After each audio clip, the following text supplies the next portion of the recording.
guys, if I ask you about beaches, what will you say? What do you know about beaches? Rock. Say. But from my point of view, a beach is much more than just sand, water, and rocks.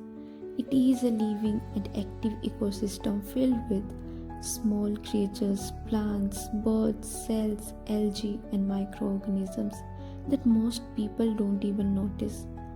Every wave brings nutrients, every page of seaweed supports life, and even the tiny holes in the sand can be someone's home.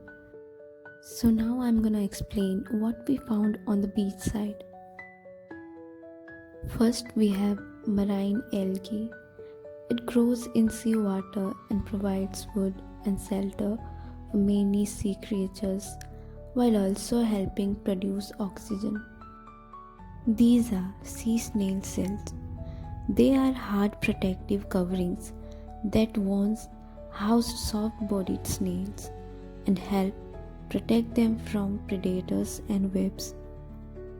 This is beach morning glory, a common creeping coastal plant with pink-purple flowers. It helps prevent sand erosion by spreading across dunes and stabilizing the beach soil with its roots. We exactly don't know what is this. It looks like a clump of green macroalgae, which is also known as sea grapes. It grows in shallow marine water, supports small sea life, and is an important part of the coastal food web. Now we have a tiny little friend.